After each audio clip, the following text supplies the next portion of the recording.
Hello student, I am biology expert for NEET UG category. आज की class में हमें डिस्कस करना है बायोलॉजी की 11th क्लास की चैप्टर 16 में हमें डिस्कस करना है डाइजेशन।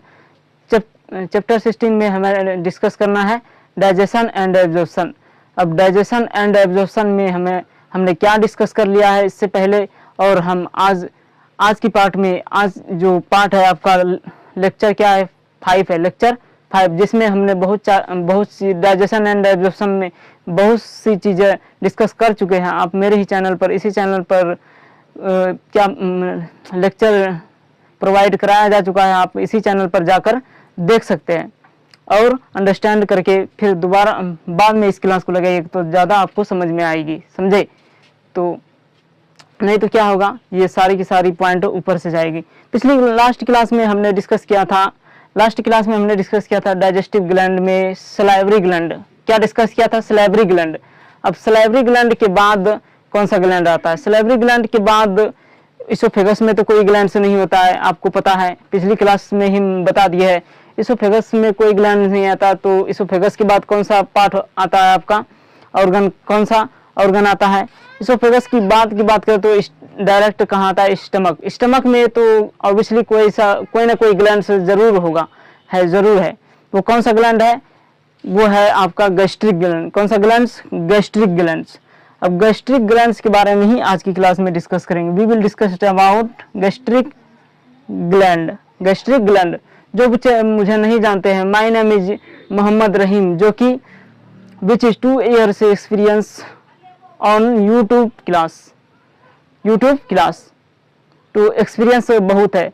ये एक्सपीरियंस ज़्यादा इम्पोर्टेंट नहीं है, इम्पोर्टेंट ये है कि आपको मैं किस हद तक ले जा सकता हूँ और कैसे गाइड कर सकता हूँ, तो आपको ज़्यादा समझ में आना चाहिए, ये ज़्यादा ज़रूरी है। एक्सपीरियंस से ज़्यादा, एक्सपीरियंस टीचर के अंदर एक्सपीरियंस कितना भी हो, लेकिन आपको अगर वो समझ आए तभी उसका एक्सपीरियंस आपको काम आता, नहीं तो टीचर का एक्सपीरियंस आप में कुछ नहीं कर सकता है, समझे?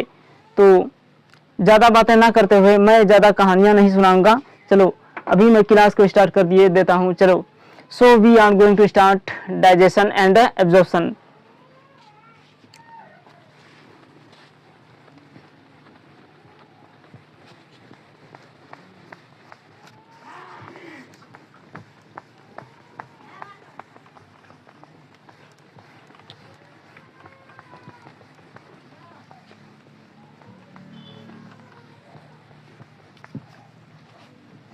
डाइजेशन एंड एब्जॉर्प्शन में हमें क्या डिस्कस करना है? Digestive gland.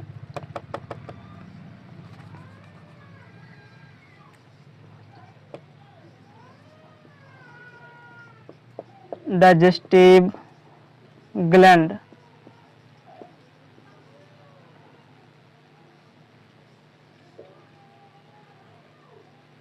डाइजेस्टिव दिखाई दे रहा है, ऑब्वियसली आपको दिखाई दे रहा होगा। डाइजेस्टिव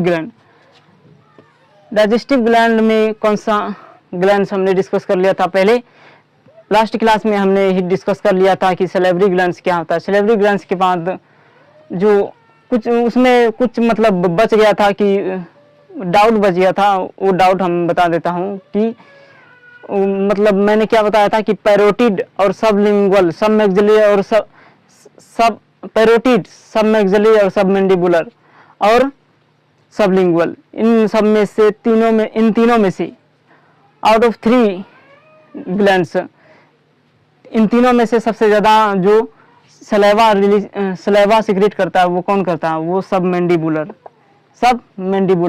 इसका मतलब सब मैंडिबुलर करता है। तो डर लगाया था मैंने पैरोटिड और सबलिंगुअल। क्या सबलिंगुअल और पैरोटिड सलेवा सिक्रेट नहीं करता है? जरूर करता है, लेकिन वो क्या करता है, मतलब सब मैक्सिलरी और सब मैक्सिलरी और सब मैंडिबुलर से थोड़ा कम सिक्रेट करता है, इसलिए हम डैश लगा दिए थे, समझे? तो चलो आज की क्लास में हमें डिस्कस करना है, we will discuss about gastric gland. Stomach में कौन सा ग्लैंड है? Gastric gland. हमारी बॉडी में कितना? 35 million 35 millions of gastric glands है। अब उन सबको तो स्टडी हम एक एक करके नहीं कर सकते हैं। अगर इन सबको स्टडी करने लग जाए तो एमबीबीएस इस पर फीका पड़ जाएगा। तो चलो इसके लिए मेन जो सेल है, इसमें जो सेल प्रेजेंट होता है उसके बारे में डिस्कस कर लेते हैं। कितना प्रेजेंट होता है? 35 मिलियन, 35 मिलियन,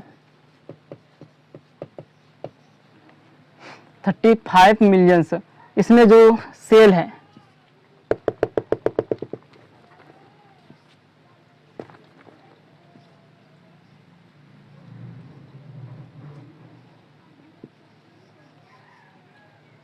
मेन जो सेल्स है उसके बारे में डिस्कस कर लेते हैं। First cell called as, first जो है मैंने पहले की क्लास में भी बता दिया था, कौन सा? Mucus cell. Mucus cell, mucus या गोबलेट सेल,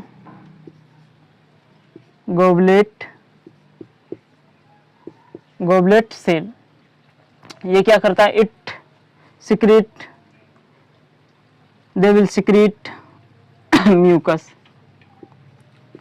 ये क्या सिक्रीट करता है? म्यूकस सिक्रीट करता है।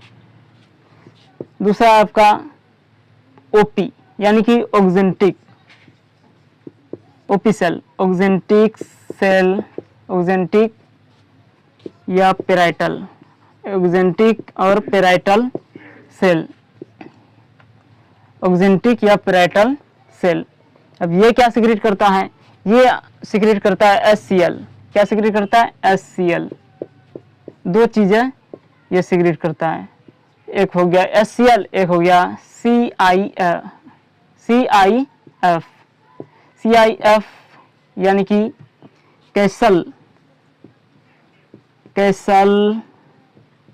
से इंट्रिंसिक फैक्टर,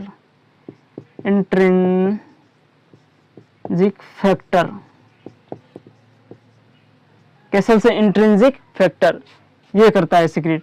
अब देखिए तीसरा सेल कौन सा था? तीसरा सेल था आपका chief cell, that is called as chief.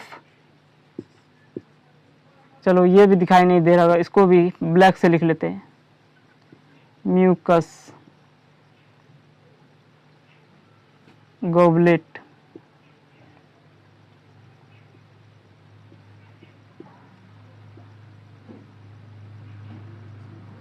Goblet cell दिखाई दे रहा होगा, अब जरूर दिखाई दे रहा होगा। चलो म्यूकस रिलीज करता है, म्यूकस, इट सिक्रेट्स म्यूकस। चलो लिख लेते हैं, इट विल सिक्रेट म्यूकस। अब देखिए तीसरा कौन सा सेल था आपका? तीसरा था चीफ सेल या peptic cell. It is also called as peptic, also called as zymogentic cell, zymogentic cell, zymogentic cell. ये क्या करता है?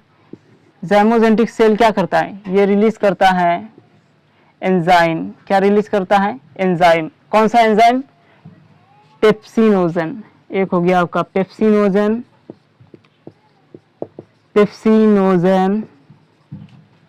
and the second one is called as prorenin।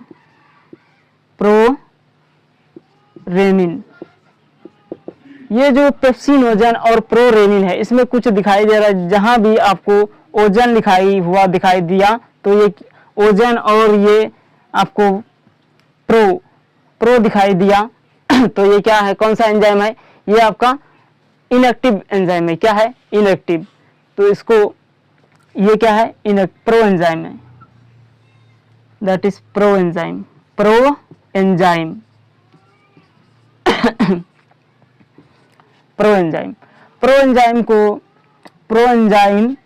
यानी कि इनएक्टिव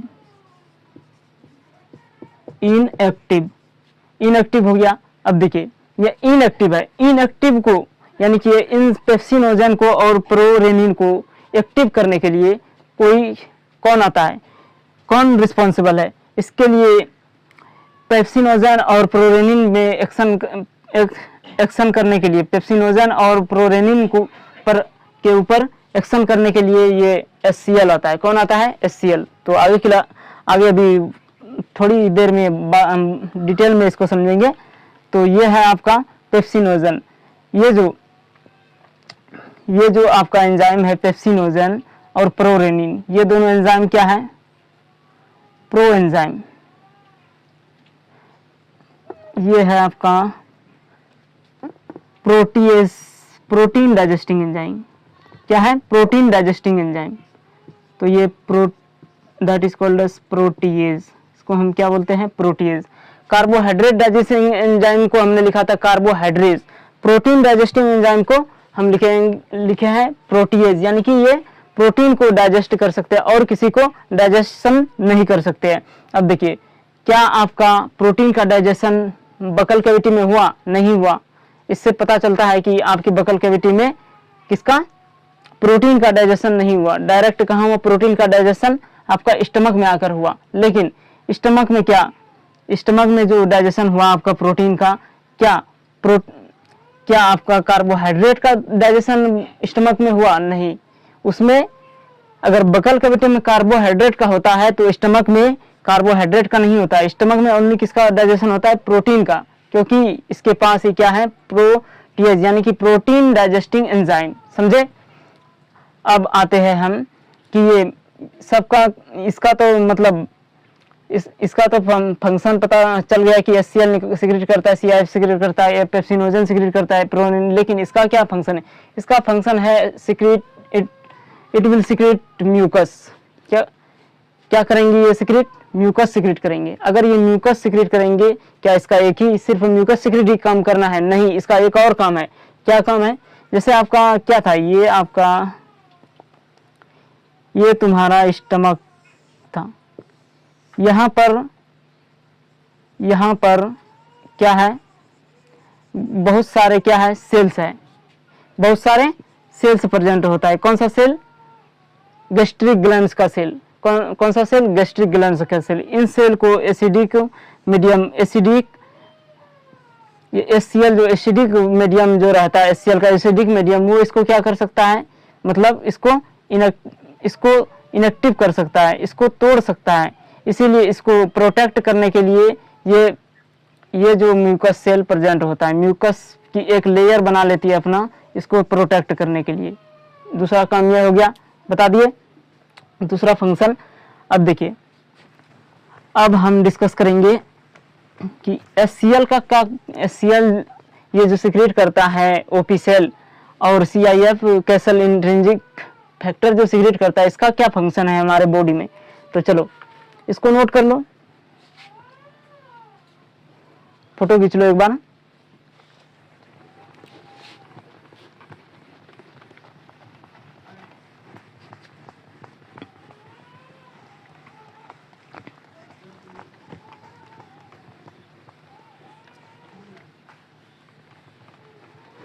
HCl का function of HCl, function of HCl, ये जो इसका जो ये क्या करता है? एसिडिक मीडियम में लाता है। एसिडिक मीडियम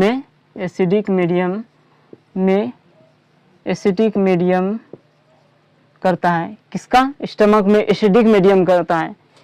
एसिडिक मीडियम करता है जो कि 1.2, जिसका pH 1.2 to 1.8 pH मान क्या करता है? एसिडिक मीडियम मतलब बढ़ाता है। जितना बढ़ेगा एसिडिक मीडियम उतना pH क्या होगा? घटेगा। समझा? अब दूसरा इसका फंक्शन क्या है? दूसरा इसका फंक्शन है कि जो आपका पेप्सिन एंजाइम प्रेजेंट था, पेप्सिन एंजाइम जो कौन करता है? चिप सेल, पेप्टिक सेल जो जाइमोजेंटिक सेल, जो पेप्सिनोजन एंजाइम इनएक्टिव एंजाइम ये सिक्रेट करता था।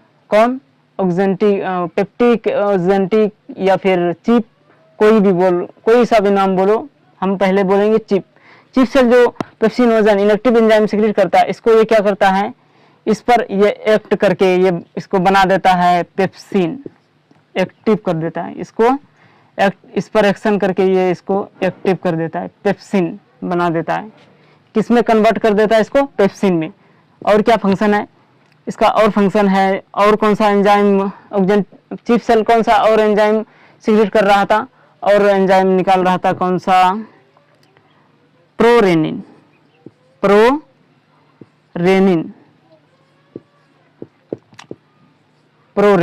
प्रोरेनिन को ये प्रोरेनिन पर ये HCl एक्ट करके क्या कर देता है, इसको रेनिन में बदल देता है। किस में बदल देता है, रेनिन में। अब देखिए ये डबल एन वाला रेनिन है, सिंगल एन वाला रेनिन नहीं है। डबल एन वाला जो रेनिन है ये है आपका एंजाइम, लेकिन जो आपका सिंगल एन वाला रेनिन था वो था आपका हार्मोन और एंजाइम में बहुत डिफरेंस है, समझे। और इसका क्या फंक्शन है, जैसे कि आपकी बॉडी में अगर आयरन तो आपकी बॉडी में नहीं बनती है, तो अगर आप आयरन खाते हैं, आयरन के लिए डिपेंडेंट हमें किस पर रहना पड़ता है, किस पर, प्लांट पर रहना पड़ता है, प्लांट सोर्सेस पर। It has dependent plant sources, समझे। प्लांट से ही हम क्या लेते हैं, आयरन लेते हैं।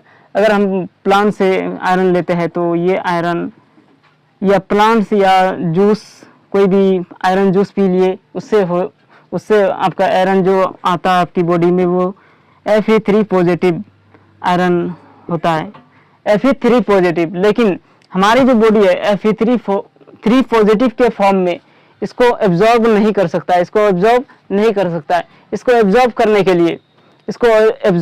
के लिए यही HCl रिस्पॉन्सिबल है। It is responsible for HCl, इसको क्या कर देता है, Fe2 पॉजिटिव में कन्वर्ट कर देता है। अब ये इसको हमारी बॉडी एब्जॉर्ब कर सकती है। अब इसका फंक्शन पता चल गया। अब हम फंक्शन किसका करेंगे, CIF, फंक्शन ऑफ CIF यानी कि कैसल से इंट्रिंसिक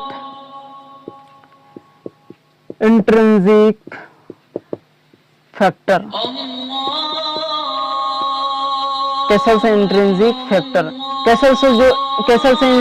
फैक्टर है, इसका फंक्शन क्या है, it is responsible for absorption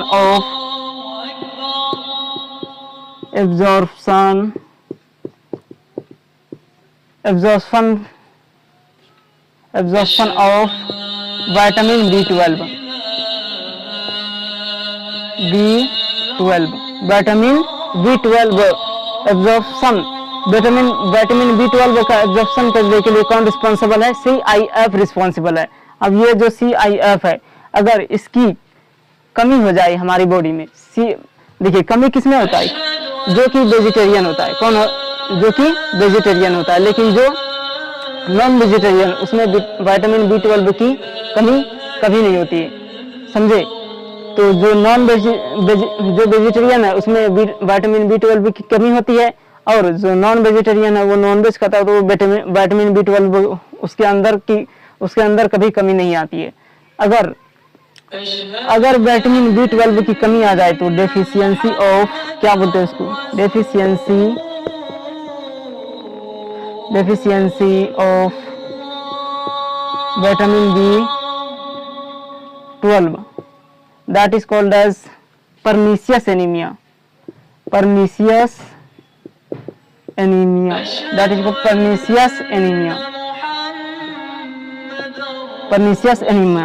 अब देखिए अगर आपकी बॉडी में आयरन की कमी हो जाए, किसकी कमी हो जाए, iron, deficiency of Fe, deficiency of iron, that is called as iron deficiency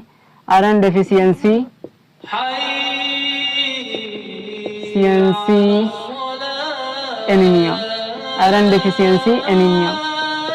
understand, समझ गया, इतना सब क्लियर है। अब देखिए इसमें एक चीज ज्यादा इंपॉर्टेंट है जानना कि डिफिशियंसी ऑफ विटामिन B12 की कमी और Fe की कमी ये किस पर डिपेंडेंट है, किस पर है, ऑक्जेंटिक और पैरेटल सेल पर। अगर HCl नहीं आएगा तो आयरन नहीं बनेगा। तो HCl किसके लिए, HCl कौन निकालता है, आपका HCl निकालता है OP सेल, यानी कि ऑक्जेंटिक और पैरेटल। और अगर विटामिन B12 की कमी, विटामिन B12 कौन निकालता है, कौन एब्जॉर्ब करवाता है, एब्जॉर्ब करवाता है CIF कौन निकालता है, ऑक्जेंटिव यानी कि OP सेल कराता है। तो अगर OP नहीं बनेगा तो आपके बॉडी के अंदर Fe की कमी हो जाएगी, Fe3 यानी कि आयरन की कमी हो जाएगी, और विटामिन B12 दोनों की कमी है। दोनों किसके लिए रिस्पॉन्सिबल है, OP सेल के लिए। ये प्रीवियस ईयर क्वेश्चन है, क्या है, प्रीवियस ईयर PYQ है, क्या है ये, PYQ एक बार आ चुका है नीट के एग्जामिनेशन में। तो चलो इतना क्लियर है। अब हम आगे बढ़ेंगे। हम क्या बताएं कि HCl एसिडिक मीडियम बढ़ाता है, 1.2 to 1.8 pH तक लेके जा सकता है ये एसिडिक मीडियम। लेकिन ये जो एसिडिक मीडियम है ये कभी कभी क्या कर देता है, स्टमक के सेल को भी इफेक्ट कर सकता है। इससे इफेक्ट से बचाने के लिए, प्रोटेक्ट करने के लिए यहाँ पर म्यूकस सेल जो सिक्रीट करता है एक लेयर, म्यूकस सेल क्या कर देता है, एक लेयर बना देती है, म्यूकस की एक लेयर बना देती है, जिससे ये प्रोटेक्ट हो जाती है सेल, गैस्ट्रिक सेल, समझे। तो म्यूकस सेल का फंक्शन यही हो गया, स्टमक में गैस्ट्रिक सेल को प्रोटेक्ट करना। इतना अंडरस्टैंड है। अब हम डिस्कस करेंगे, इसको नोट कर लो। अब हम डिस्कस करेंगे किसकी, चलो नोट कर लो।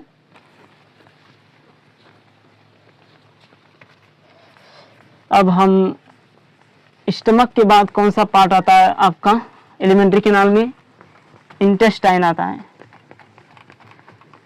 We will discussed now intestine.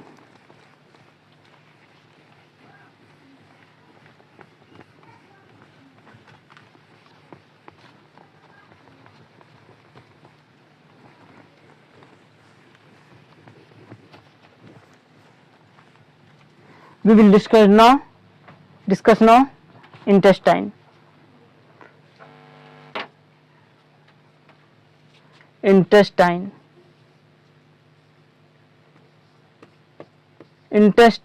gland,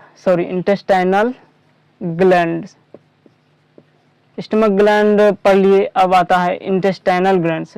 intestinal glands के लिए एक डिफरेंट नाम दिया गया है। कौन सा नाम है वो, क्रिप्स ऑफ, और किसी के लिए, और अभी तक किसी के लिए यानी कि एक स्पेशल नेम नहीं दिया, इसी के लिए सिर्फ स्पेशल नेम दिया गया है, क्रिप्स ऑफ लिवर कुहन।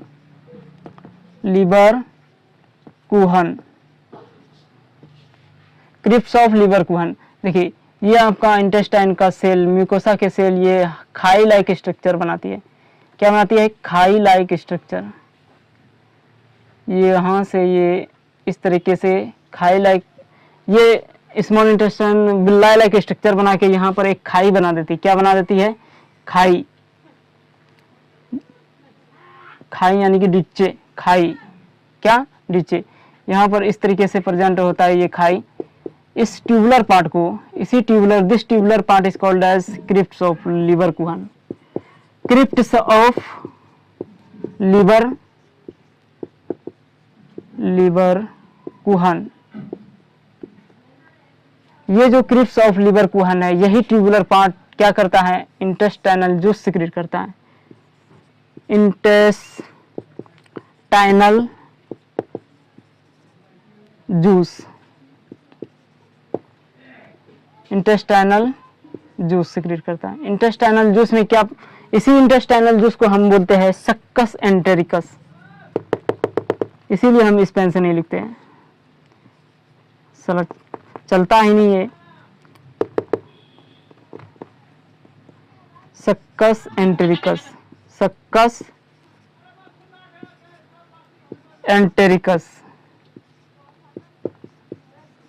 सक्कट एंटेरिकस, यानी कि इसमें क्या प्रेजेंट है, इसमें क्या क्या प्रेजेंट है। चलो दूसरे पेज पर लिखेंगे, चलो इसको मिटा लेते हैं, दूसरे पेज पर लेकर जाएंगे इसको। अब ये जो सक्कस इंटेस्टाइनल जूस है, यानी कि सक्कस एंटेरिकस, ये जो तुम्हारा सक्कस एंट्रिकस यानी कि इंटेस्टाइनल जूस, इसमें क्या क्या प्रेजेंट होता है, चलो लिखो। इसमें क्या खबर, इसकी मीडियम की बात करें तो इसकी मीडियम होती है, दिखाई दे रहा है, देख लो एक बार। इसकी मीडियम की बात करें तो इसकी मीडियम होती है टोटल, इसकी मतलब पीएच मीडियम की बात करें तो इसकी पीएच मीडियम होती है 7.4 to 7.8 पीएच, 8 पीएच।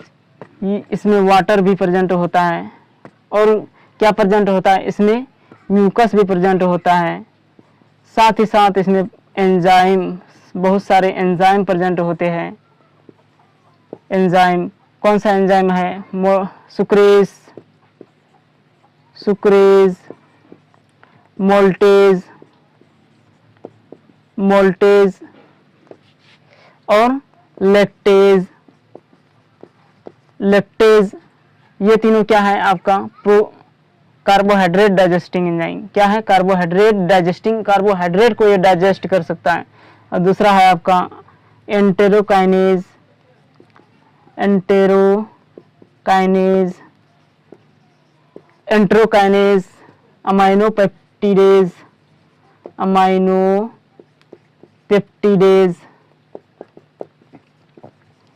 अमाइनोपेप्टिडेज, ये दोनों क्या है, ये दोनों आपका प्रोटीन डाइजेस्टिंग एंजाइम। कौन सा digesting enzyme, protein digesting enzyme, दिखाई दे रहा है, देख लो एक बार और लिख लो, नोट कर लो। अब बचा आपका